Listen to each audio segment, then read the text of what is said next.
Desde la Fundación Friedrich-Ebert-Stiftung le damos una bienvenida al presidente de Colombia, el señor Gustavo Petro. Estimado presidente, bienvenido aquí a la Fundación Friedrich-Ebert-Stiftung.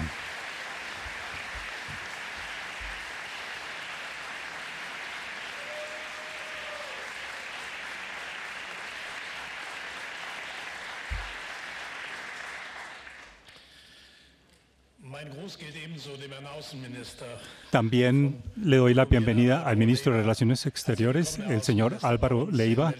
Bienvenido a Berlín y aquí a la Fundación Friedrich-Ebert-Stiftung. Es muy grato para nosotros recibirlo aquí. Bienvenido.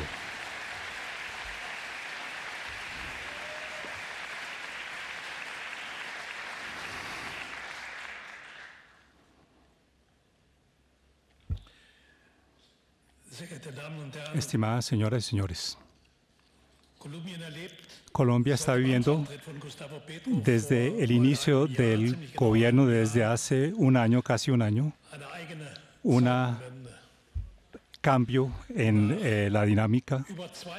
Después de 200 años en la historia de su país tan maravilloso, está gobernando por primera vez con usted, el señor presidente, una persona que es un izquierdista decidido con un programa de izquierda.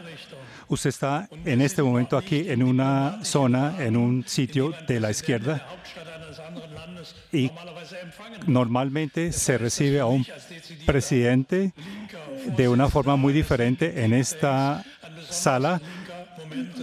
Esto es un momento muy importante para la izquierda, porque aquí una persona que es decididamente de izquierda está recibiendo a un presidente decididamente de izquierda en una institución de izquierda. Yo creo, no se moleste conmigo si lo digo de esa forma tan abierta, que nosotros no debemos volver esto de una regla que se tengan que demorar, los de la izquierda se demoren 200 años para lograr el poder, y por eso estoy muy contento de saber que usted está en el poder. Usted tiene un programa bastante ambicioso y no lo tiene muy fácil.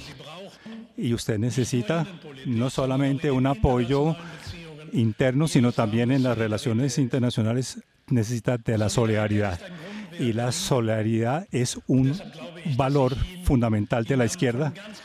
Y por eso es que quiero decirle a usted que esta solidaridad no solamente es de las personas que están en esta sala, sino de todas las personas aquí en Europa y de América Latina.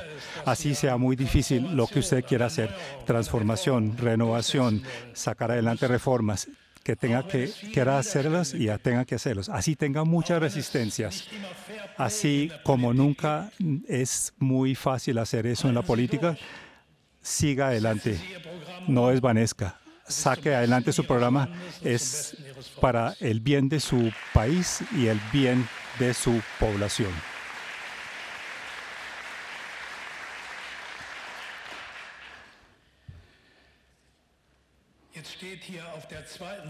En la segunda página de las anotaciones que tengo aquí, presentación de Gustavo Petro. Yo creo que no tengo necesidad de presentarles a ustedes el presidente de Colombia. Ustedes ya lo conocen, al antiguo alcalde de Bogotá, que es un representante decidido de la izquierda de su país y que ganó las elecciones con su equipo. Pero no voy a presentar aquí la biografía, ustedes ya la conocen, la de él, pero quiero citarlo. En el momento de la posesión de su presidencia, dijo lo siguiente: hoy empieza una Colombia de lo posible. Estamos aquí a pesar de todo lo que se decían, a pesar de que nos decían que nunca íbamos a poder gobernar. Y estamos aquí a pesar de las personas que no querían soltar el poder, pero lo hemos logrado. De hoy en adelante vamos a hacer muchas más cosas que aparentemente eran imposibles, lo hemos logrado y lo vamos a seguir logrando. En este sentido, señor presidente, le doy una bienvenida aquí a habernos aceptado esta invitación y estamos contentos de que usted esté aquí con nosotros en esta noche.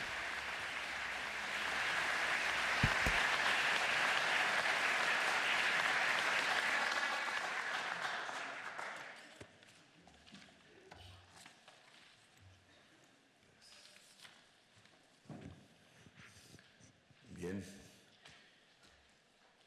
Presidente de la Fundación Friedrich Ebert Stiftung FES, en Colombia le llamamos FESCOL, Martin Schulz, embajadores de América Latina y el Caribe presentes, miembros del Parlamento alemán, representantes de la FES, funcionarios del Gobierno Nacional de Colombia en general, a todos y todas las asistentes, ya veo amigos aquí de viejas luchas. Esta es como mi casa. Aquí vine 3 veces, siempre llegaba a este recinto. Me daba envidia cómo un partido podía tener estas sedes tan bonitas y nosotros siempre buscando en dónde arrendar por ahí un cuarto y una sede. Cuando se fundaba el Polo Democrático fui invitado varias veces como parlamentario joven en ese momento. Pude ser testigo de lo que sucedía en Berlín, su transformación, desde cuando todavía habían verdaderos pedazos del muro que se vendían en las calles. Ahora creo que con los pedazos del muro se pueden hacer como 10 muros. La transformación urbanística, un tanto apabullante, como, bueno, no voy a expresarme un poco sobre ese proceso de fusión que debe haber sido estudiado mucho por académicos, antropólogos, sociólogos, por la misma dirigencia política de la ciudad. Al final de estos tiempos tenemos una ciudad que aún y en mucho es progresista, vibrante, con una juventud de vanguardia. En aquel entonces veía a esos jóvenes organizados, luchar incluso porque no volvieran las formaciones neonazis a las calles de Berlín. Era casi que uno de sus grandes cometidos que querían dejar en la humanidad, aquellas generaciones jóvenes que hoy no lo son tan jóvenes. Supongo que hay nuevas generaciones jóvenes hoy aquí en Berlín luchando por lo mismo. Las circunstancias se agravan indudablemente en toda Europa, en toda la humanidad. No son tiempos buenos, pero de los tiempos que no son tan buenos es que surgen, como Gramsci decía, las nuevas realidades, lo nuevo. Y creo que también estamos viendo surgir lo nuevo en todo el mundo. Así que en esta que considero mi casa, por donde empecé a conocer a Berlín y su arquitectura de vanguardia y sus luchas políticas, también aprendí a ir transformando, digamos, nuestras propias concepciones, tratando siempre de ser un revolucionario. Porque entendimos que el mundo cambia, el pensamiento fluye como el agua, pero que siempre hay una constante y es para algunas personas la necesidad de estar junto a los cambios, no en contra de los cambios. Y creo que hoy, después de una gran noche neoliberal, le llamamos nosotros, neoconservadora, le dicen otros, que por décadas, 3, 4 décadas, ha dominado el mundo, fundamentalmente a partir precisamente de este lugar geográfico del derribo del muro de Berlín.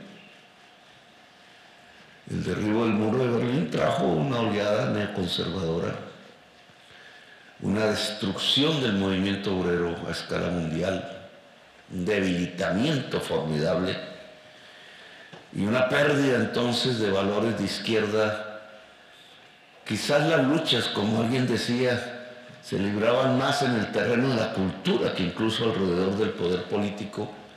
Y en el terreno de la cultura sí que se transformó la humanidad en un sentido neoliberal. La idea de construir una sociedad donde los seres humanos compiten como los caballos de carrera, que ni es propio de los caballos, que no corren por competir, ni es propio de los seres humanos, que estamos aquí en este planeta no lo es por competir, sino por ser solidarios precisamente, por ir construyendo nuestra gran ventaja, un pensamiento, un saber que las otras especies no pueden construir y que solo se puede precisamente construir es a partir de lo común. ¿Quién es el dueño de las matemáticas o del álgebra? Obvio que hubo pensadores, pero es un pensamiento común que se construye a partir de diversas civilizaciones. El saber humano expresa profundamente lo que es la solidaridad, la conectividad, la construcción colectiva. El neoliberalismo lo que buscó fue destruir todo lo que se llamara colectivo, lo común, la comunidad, la solidaridad, lo que nos hace seres humanos. Y hoy estamos recogiendo las consecuencias. Estaba en Davos, me invitaron al Club de los Ricos a principios de este año, en el frío invierno suizo, en una aldea, unas 2 calles, pero que concentran allí en esa época el poder económico mundial. Ya casi que es un club, un lugar de turismo también para ver a los ricos. Un cuidado especial del Estado suizo para que no le pase nada a los ricos, para que puedan discutir, a veces muy al estilo de ellos, con los cómicos de la televisión más famosos que llevan allí, las estrellas más famosas que llevan allí, para divertir un poco el auditorio, pero la discusión, el ambiente que había allí no era lo mismo que antes. Y es sintomático de lo que pasa en la humanidad. Allí, en esas altas esferas del poder económico privado, algunos presidentes nos invitaron. Ya no era para decirnos qué hacer. A veces era para escuchar. Era un poder económico algo confundido en las esferas de este mundo contemporáneo, tratando de escuchar qué se planteaba desde los poderes públicos. Creo que es al revés de las otras reuniones de Davos. Antes los presidentes competían por ser invitados. Era como una especie de membresía ser invitado en Davos, porque significaba que era un político querido por el gran poder económico. Allí no escuchaban la política, allí le daban criterios a la política. Ahora en Davos se habló de la policrisis, concepto que construyeron allí. Policrisis porque veían bajo su prisma, bajo su visión, que una serie de crisis simultáneas aparecían sin mayores salidas. La enfermedad, que aún se vive, la enfermedad que paralizó el capitalismo por 1 año o más. Ni Rosa Luxemburgo, ni Lenin, ni todos juntos se hubieran imaginado que un poder podía detener todo el capitalismo global en 1 año. Se lo plantearon, sí, lo quisieron hacer, pero no fueron ellos los que pudieron hacerlo. Fue algo invisible, un virus que alguien podría llamar bolchevique, pero detuvo el capital, lo paralizó. Fuimos testigos de ello, para bien, para mal, lo sufrimos, pero también fue un espectáculo indudable, una especie de laboratorio allí, ya no en un país, en una ciudad, lo experimentó toda la humanidad. El capital se puede detener, el mundo puede perecer o el mundo puede cambiar.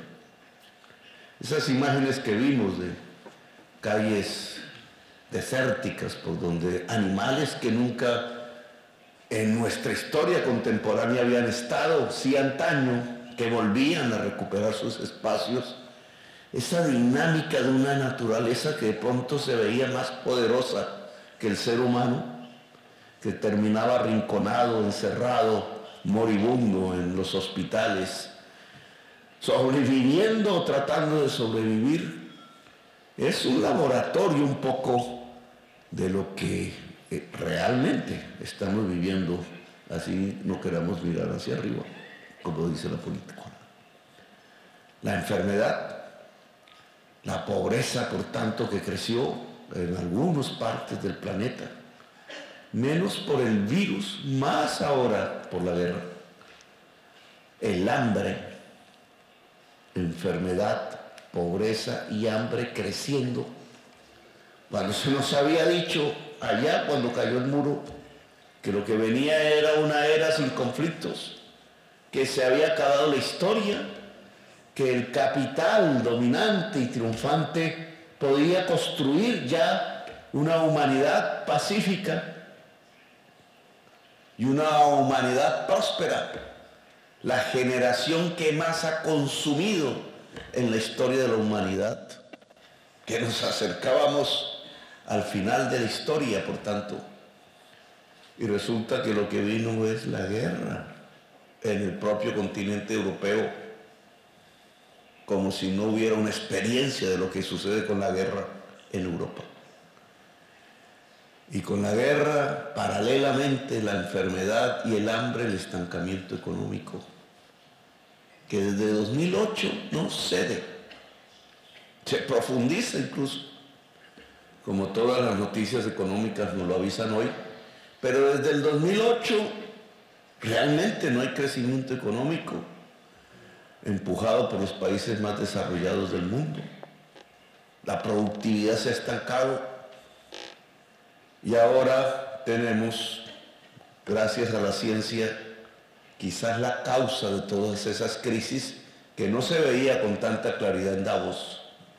Es que detrás de la guerra, detrás de la enfermedad, detrás del crecimiento de la pobreza, que lleva al éxodo, que está cambiando la política, en donde reinaba la democracia y ahora crece el totalitarismo, los éxodos de los pueblos del sur tratando de llegar al norte, las causas de ese tipo de policrisis, como decían los ricos de Davos, es otra crisis, una crisis civilizatoria, una crisis que puede llevar, nunca hemos experimentado en la historia de la humanidad algo así, la extinción de la especie, la crisis climática.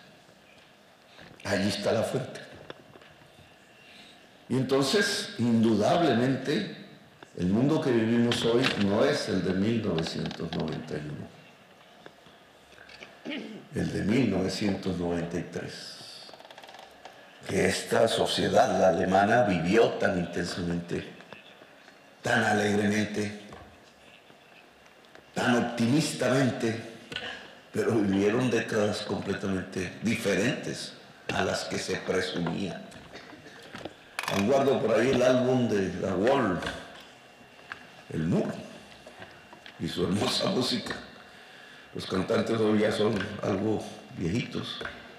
Uno de ellos sigue siendo un portavoz de la libertad, de lo alternativo. Pero lo recuerdo con la nostalgia porque allí el álbum famoso mundialmente, discos todavía que se usaban de aquel entonces, lo que nos hablaba era de la posibilidad de la libertad, del optimismo. Y no fue así. Ahora cerramos el ciclo. Ahora hay un final de los tiempos. Un final del tiempo del neoliberalismo. Y ahora es, no usamos mucho la palabra en Colombia, ni en América Latina, porque tenemos otras coordenadas políticas un tanto diferentes al occidente de Europa. Pero ahora es una oportunidad de la izquierda si quisiera cambiar. Y aquí en esto que es el centro hoy, muy moderno, posmoderno, de un partido obrero socialdemócrata alemán, que es parte del corazón más íntimo de la izquierda contemporánea, desde finales del siglo XIX. Conocemos la historia. De aquí surgió prácticamente todo lo que se puede denominar como una revolución en el siglo XX, el intento de hacerla. Soy hijo de eso. También quise hacer una revolución armada en Colombia, como parte del movimiento 19 de abril, que tenía una fuerte amistad con muchos de los líderes socialdemócratas alemanes del entonces. Pero cambiaba hacia un conservatismo aquel momento. Nos volvieron conservadores, indudablemente, y sobre todo en Europa. Se perdieron las perspectivas del cambio y de una alternativa. Escuchaba a Felipe González decir: la globalización es un dato, punto. Hoy podríamos decir lo mismo, ya no. Ya indudablemente hasta derechas, izquierdas, derechas republicanas, racionales, porque ya hay una derecha irracional que crece, como en 1933, pero a nivel global, ya no a nivel local, que es más grave. Ya no podemos decir que vamos a continuar con el estado de cosas como está. El estado de cosas como están nos lleva a la extinción, punto. Si no nos movemos, se extinguió la especie humana. Después de extinguir la mayor parte y quizás todas las especies vivas del planeta. Eso no lo dice la ciencia, no lo dice la política, no lo dice la economía. La economía que debería responder por lo que muchas de sus corrientes de pensamiento crearon, el libre mercado, la tesis de Walras, suizo, que al final de su teorema termina concluyendo con una matemática muy elegante sobre la base del cálculo diferencial que estudiamos los estudiantes de economía de hace unas décadas. Ya la crítica a ese modelo no se estudia. Decía que simplemente se le llama la teoría del bienestar si el mercado actuaba libremente. Podríamos lograr el máximo de bienestar individual y colectivo. Eso dijo Walras, con un modelo que los jóvenes estudiantes de economía de mi época criticábamos, pero que se dejó de criticar, porque se volvió el pensamiento dominante, transmitido por medios de comunicación, por expertos de la televisión. Creímos que ese teorema fundado en matemáticas era una ley científica. Tanto la izquierda europea como la derecha coincidieron en lo mismo. Y así se nos vendió América Latina, que imitó. Y entonces no, si el mercado actúa libremente, hay que hacerlo. Llegamos al máximo bienestar. Así se transformaron los modelos de salud, así se transformaron los modelos pensionales, así se transformó el estado llamado del bienestar. Se fueron construyendo mercados buscando la maximización del bienestar aquí y acullá. Las mercancías fluyeron por el mundo como nunca antes.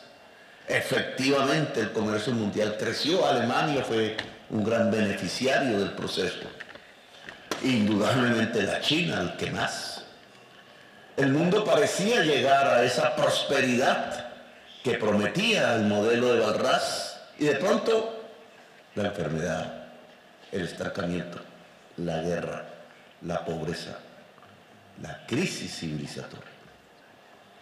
Todo lo contrario esa libertad absoluta del mercado y del capital, nos trajo la posibilidad de extinguirnos, no la posibilidad de la maximización del bienestar. El teorema era falso, no es una ley científica, no concuerda con la realidad que vivimos. El paradigma de la economía se ha derrumbado. Hoy lo siguen enseñando en las facultades de economía, pero están enseñando una falsedad que la crisis climática demuestra.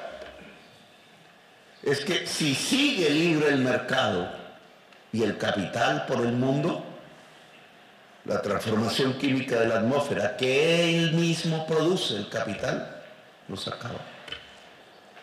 ¿Qué hacer?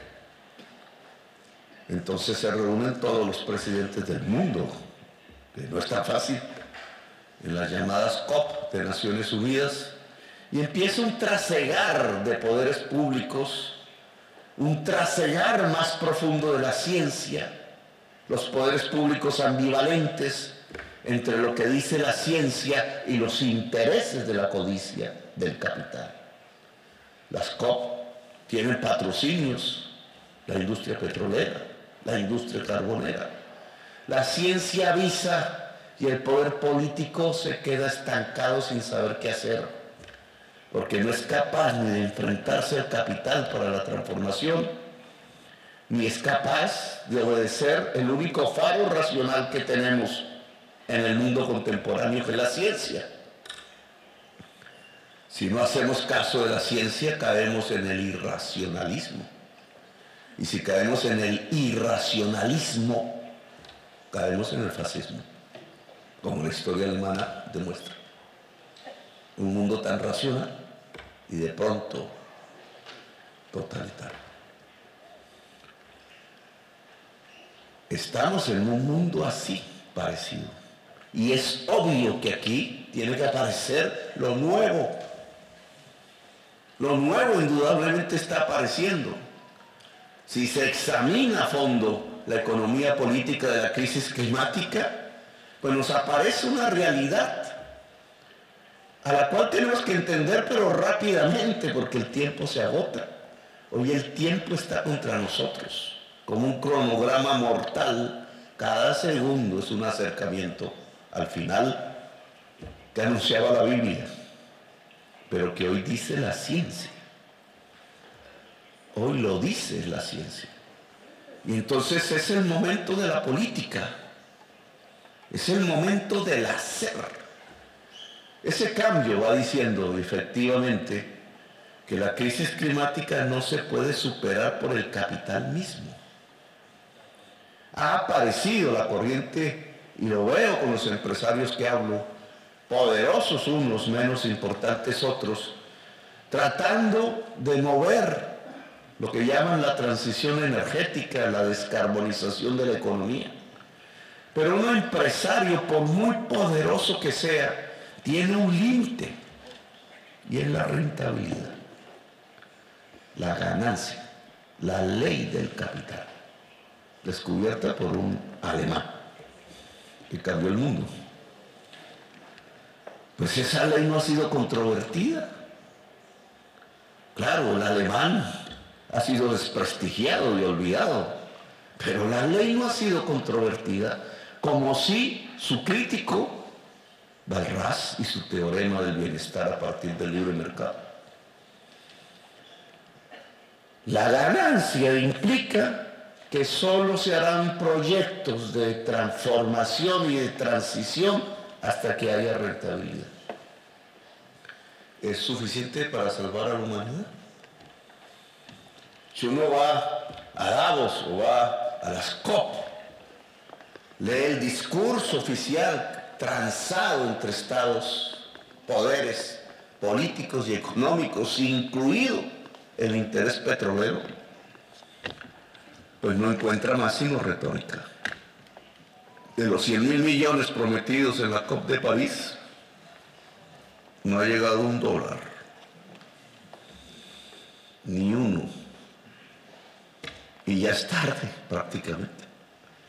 No. Europa se preocupó más de la guerra que del cumplimiento de la Copa de París.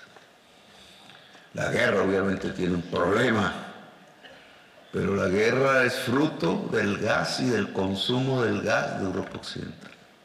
Es decir, tiene un origen en el problema de la crisis climática, que no se ha querido resolver.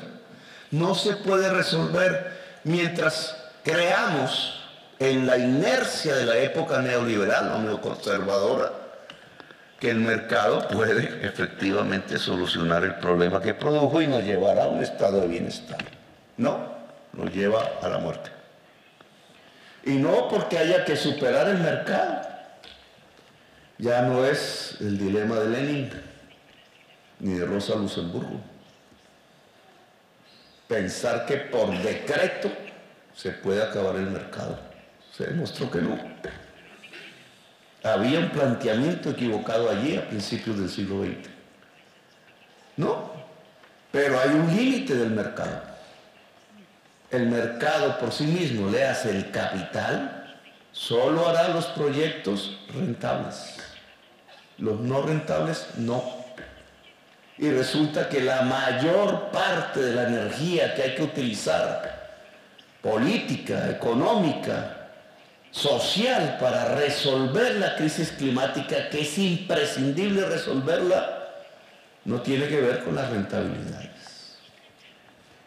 Yo puedo venir aquí y hablar mañana con el presidente y el canciller alemán, de hecho lo voy a hacer, con los empresarios esta mañana, ya en lo que llamamos la ANDI alemana, la Federación de Empresarios Alemanes.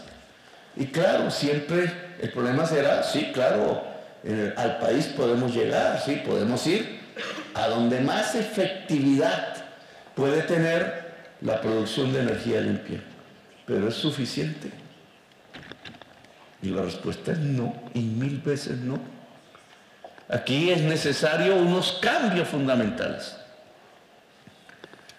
Alguien, un sueco, Andreas Malm, decía, se necesita una revolución. Pues no tenemos ya ni tiempo para hacerla. Además porque tenía que ser global. Si no pudimos en un país, mucho menos en todos. No, ahora hay que ser pragmáticos, como se decía en 1991, pero en un sentido diferente. Que el capital haga hasta donde pueda. Es indudable que el capital tiene que sufrir transformaciones. Si creemos que el capital fósil, como es el nuevo concepto que habría que utilizar, no se va a defender para permanecer sabiendo que esa permanencia significa la muerte, el homicidio, pues claro que se va a defender. Claro que habrá ramas del capital que llaman ahora verde, que querrá ser el sustituto, pero resulta que no le alcanza porque el mismo capital verde está asignado por la misma ley del capital fósil. No, se invierte hasta donde no haya rentabilidad. Y la rentabilidad en la descarbonización de la economía es parcial. Y al ser parcial no cubre la eliminación del flujo que sale de la chimenea de la industria mundial hacia la atmósfera. Solo una parte. Y una parte no nos sirve, porque la manilla del reloj sigue girando en nuestra contra. El tiempo se puso en nuestra contra. Luego hay que hacer otras cosas adicionales. Tenemos que hacer unas transformaciones que el capital y el mercado ya no pueden hacer, son incapaces. Y aquí es donde está el planteamiento del cambio y la posibilidad de una razón de ser de algo que se llama izquierda, que yo prefiero llamar progresismo, porque en América Latina los indígenas no son de izquierda, ni siquiera le aparece en la cabeza ese concepto, pero sí están con el progresismo moderno, contemporáneo del siglo XXI. ¿Qué hacer, por ejemplo? Si uno piensa que hay un límite para el capital en la solución de la crisis climática, entonces reaparece un concepto desvalorizado que hay que valorizar, político, el poder público, el Estado, la planificación humana, no la planificación de las cosas, la fetichización, llamaba el alemán, que es el mercado simplemente, sino la capacidad racional. La transición energética implica una planificación mundial, multilateral, claro. De esto no ha vivido la humanidad. Tenemos balbuceos, pero se nos vuelve fundamental hoy. Lo multilateral, que es el encuentro de la diversidad humana para resolver su principal crisis, pero con capacidad vinculante. Hoy por hoy una COP es una serie de discursos. Buenas propuestas no se hacen. En cambio, una reunión de la Organización Mundial de Comercio tiene capacidad. Desvíese de una norma de la OMC, ya tienes un juicio y te cobran una plata, un dinero. Y es abultado para un país del tercer mundo si se incumple un contrato, si se exporta de una manera que no está concebida en la Organización Mundial del Comercio. En la Organización Mundial del Comercio no está la COP. Nadie ha cuidado de vincular la Organización Mundial del Comercio a las decisiones de la COP, que son políticas. En la Organización Mundial del Comercio está la técnica que no es técnica, que es otra política, la que nació con el derrumbe del muro de Berlín, indudablemente. Y allí entonces la Organización Mundial del Comercio tiene poder vinculante y la COP es retórica. La vida está perdiendo. ¿Cómo transformar la Organización Mundial del Comercio? Si la Organización Mundial del Comercio generara las normas por medio de las cuales las mercancías que circularían en el mundo, en el gran comercio global, serían medidas, no simplemente por precios monetarios, sino por huella carbono,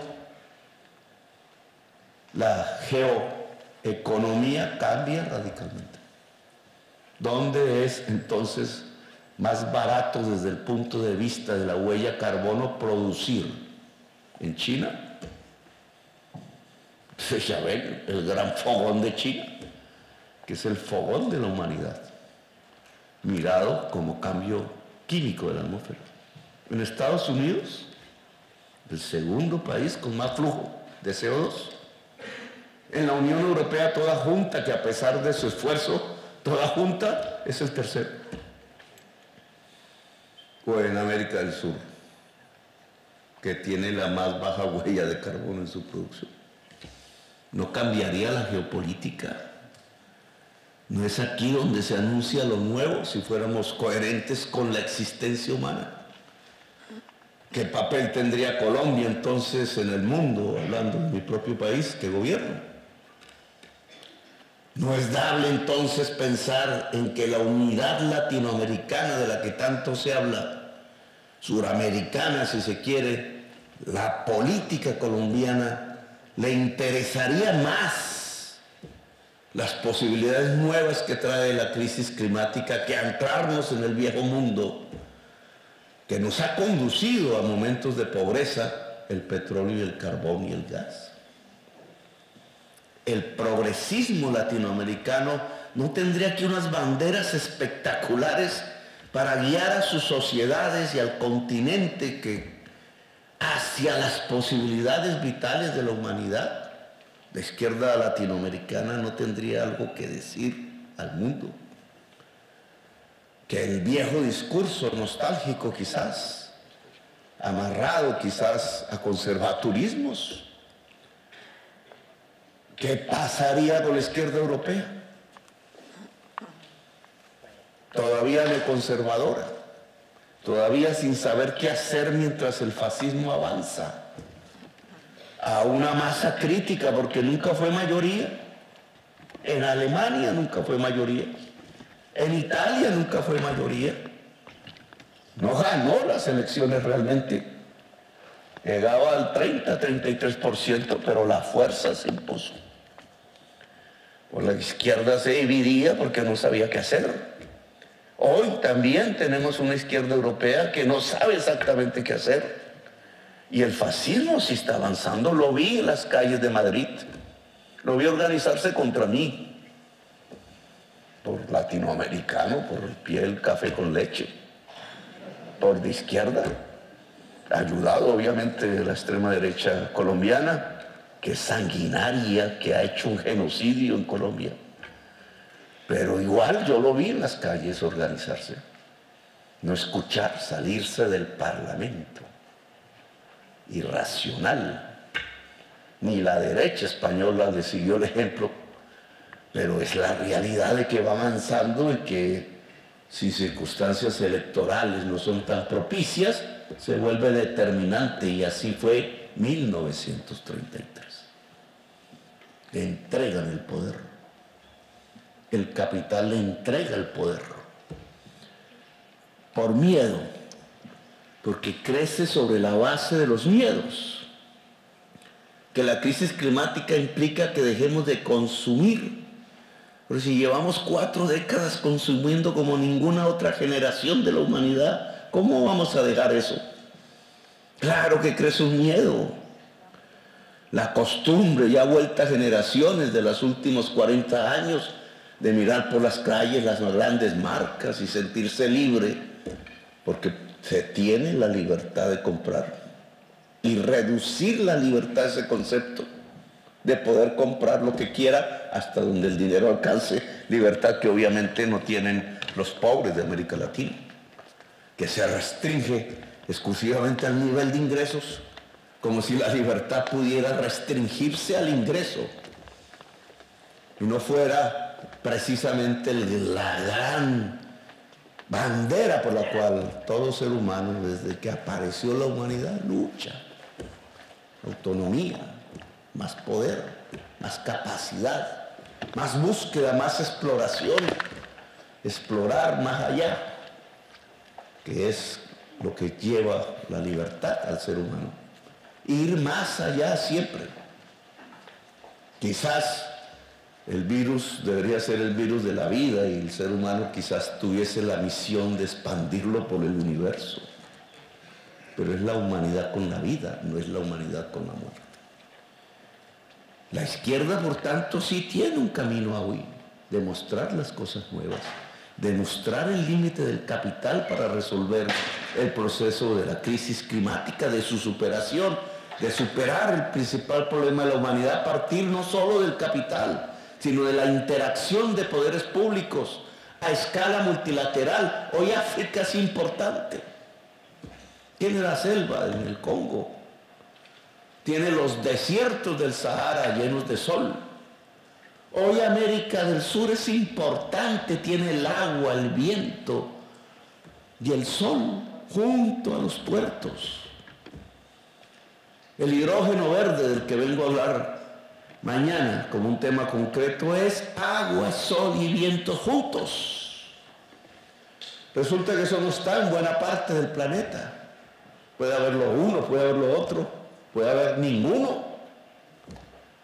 Y nosotros tenemos esa conjunción de agua, sol y viento al mismo tiempo y en el mismo lugar, lo cual nos hace poderosos desde el punto de vista de lo nuevo y de una transición.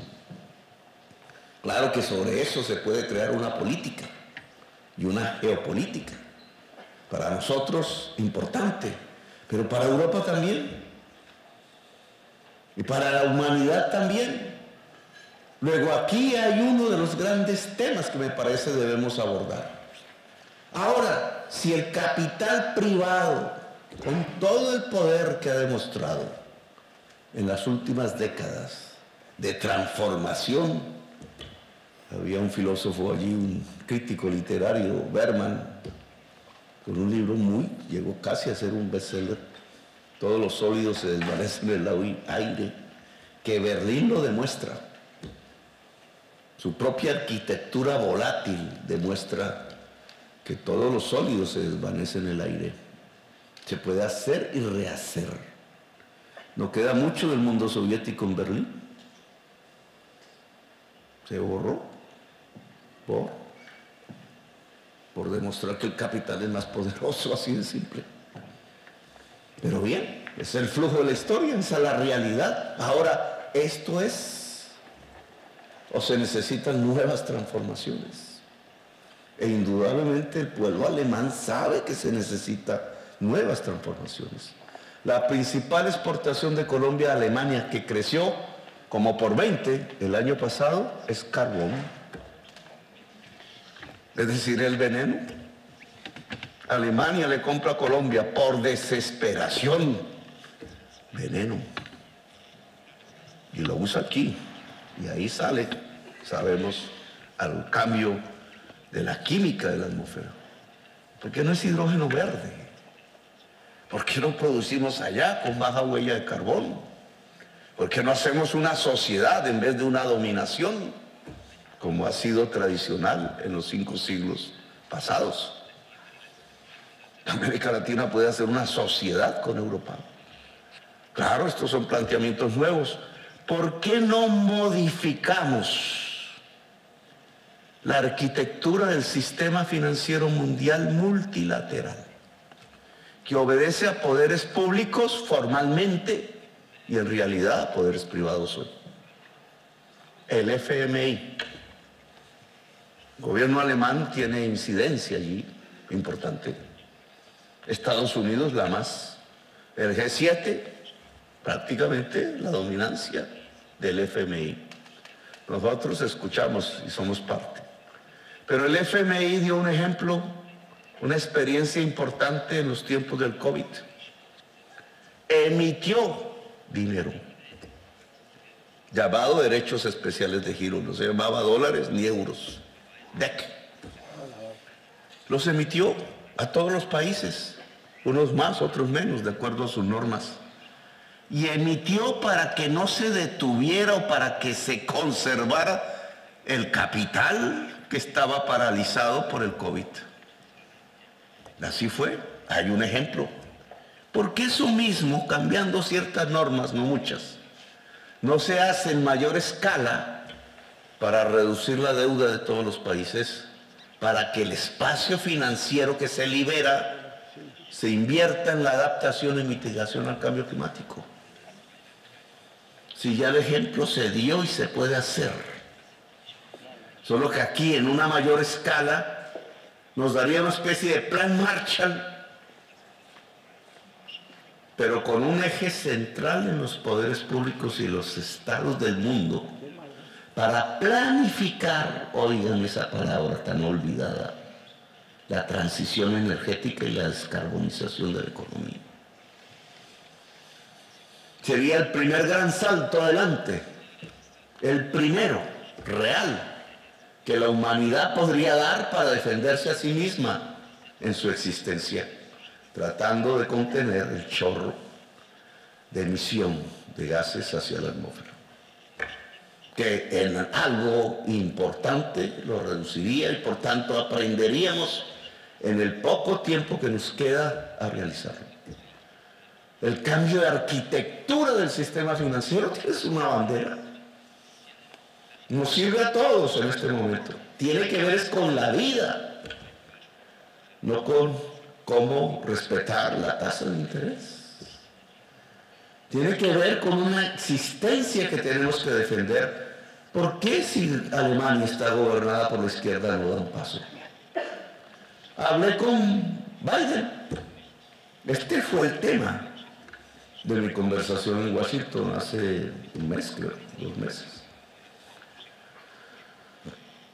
Biden dijo, pero es que eso yo ya lo había propuesto, dijo así, en tiempos de mi juventud.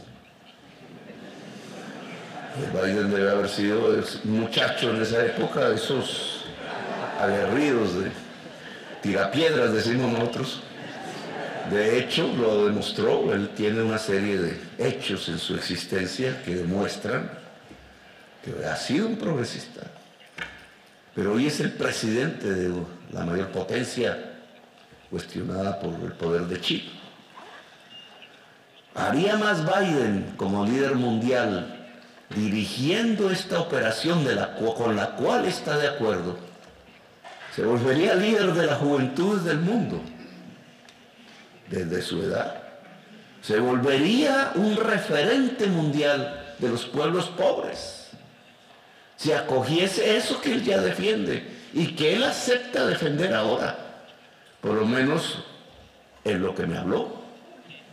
No estamos hablando de cualquiera, en lugar de liderar una guerra. No sería igual Biden liderando la transformación de la deuda pública de todos los países del mundo al interior del FMI para invertir en el gran salto de la humanidad en contra de la crisis climática, que simplemente viendo cómo los eslavos se matan entre sí. Sería otro líder. Y yo creo que habría aquí otra Europa si diéramos ese paso. Y creo que habría otra izquierda, porque es a nosotros a los que nos corresponde tirar el caballo. No lo va a hacer la derecha, lo ha demostrado. Al lado de la ciencia, como siempre se pensó el progresismo, desde los tiempos de la Revolución Francesa y antes. Es que no dijimos la diosa razón. No se esgrimió la libertad, igualdad y fraternidad en Europa. No llegaron esas ideas a América Latina casi que instantáneamente sin que existiera el Internet.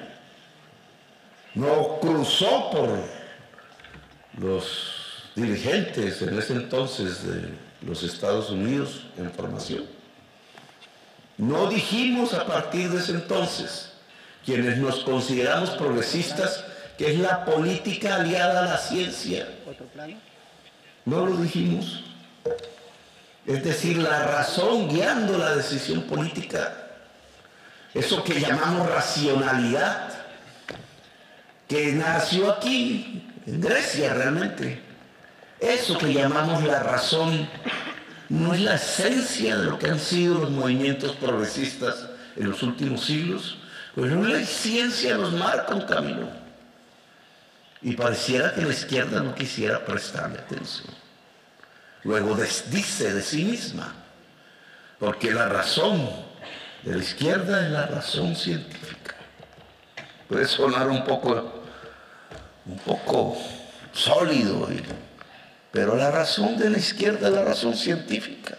Si se equivoca la ciencia que lo hace, se equivoca la izquierda. Pero en general, el faro de la humanidad es el saber, es la ciencia. Y hoy la ciencia nos está marcando un derrotero. Pues esta transformación del mundo financiero, que claro, no gira alrededor del capital financiero, sino alrededor del interés de la vida, se vuelve imprescindible si queremos seguir en este planeta, si queremos que nuestros hijos vivan mejor que nosotros. Porque lo que dice la crisis climática es todo lo contrario del paradigma del progreso, que se volvió paradigma de la humanidad. La flecha ascendente ya no es ascendente, va para abajo. Así nuestros hijos vivirán peores que nosotros y nuestros nietos vivirán el drama de la extinción. Lo verán, serán testigos de algo inimaginable. Ni la mejor película de ciencia ficción nos lo puede representar. ¿Llevamos a nuestros nietos hacia allá o somos capaces de cambiar el mundo? A mí me quieren tumbar del gobierno porque digo estas cosas. Soy un verdadero outsider en América Latina. Pero yo creo que es importantísimo que lo podamos hacer, que la izquierda de nuevo piense cambiar el mundo. No hay necesidad de, por decreto, acabar con el capital. El capital se está autoeliminando. La crisis climática es la demostración. Lo único que hay que hacer es poner lo nuevo a funcionar, planificar, integrar poderes públicos, racionalizar la acción humana en el planeta para poder vivir en el planeta y dejar que lo diferente a nosotros, los seres humanos, siga viviendo en el planeta y a partir de ahí vivir mejor. El mejor vivir que dicen en América Latina. Los planes de vida, dicen los indígenas. los planes de vida, el mejor vivir. No es como lo que surgió en el mundo con el derribo del muro de Berlín, es otra. Tampoco era lo que había con el muro de Berlín, indudablemente. El totalitarismo, la falta de libertad, no. Es otra cosa diferente. Es una manera de sentir diferente. Es poner el progreso en función de la sensación de la existencia, de la sensibilidad, en vez de acumular cosas que nos están matando. Es otra perspectiva, indudablemente. Quizás una humanidad más vieja, indudablemente que será. Por tanto, más sabia, más frugal, indudablemente. Es decir, más sabia. Sabia y frugal. Y más vieja. Quizás sea la humanidad dentro de 30, 40 años. Con la capacidad de sostener la vida en el planeta y quizás llevar la vida más allá. ¿Por qué no? El virus de la vida en vez del virus de la muerte. Quizás somos los portadores de eso. Y esa es nuestra misión. Pero hoy por hoy es nuestro planeta el que tenemos que cuidar. Y está en el cambio. La palabra cambio se vuelve fundamental. No como consigna electoral simplemente, que casi todos lo usan. Hoy hay que cambiar si queremos vivir. Cambio y vida se vuelven sinónimos. ¿A quién más le puede interesar que la realidad a la que llegamos al juntar la palabra cambio y la palabra vida, casi como sinónimos? ¿A quién más le puede interesar que a quienes hemos luchado toda la vida por el cambio, por la transformación? ¿A quién más que a la izquierda?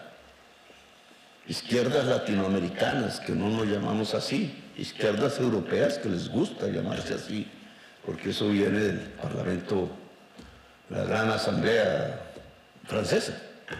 Entonces son términos europeos, derecha, izquierda, girondinos y jacobinos. Los latinoamericanos somos un poco más fluidos en eso.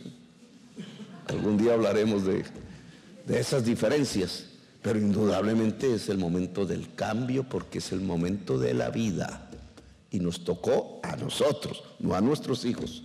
Es a esta generación presente, a estas organizaciones políticas, a estas organizaciones sociales, a ver si podemos construir el gran tejido humano a escala global que nos permita la transformación del mundo en 10 años, porque no tenemos más tiempo. Una década. Los 10 días que estremecieron al mundo, escribía el periodista norteamericano allá en 1917, en la Rusia. Ahora son los 10 años que pueden establecer al mundo, porque ni más ni menos hoy no es cómo se derriba un régimen y se reemplaza por otro, sino cómo se salva la vida del planeta Tierra. Esa es nuestra función hoy, política y humana. Gracias por haberme escuchado y muy amables.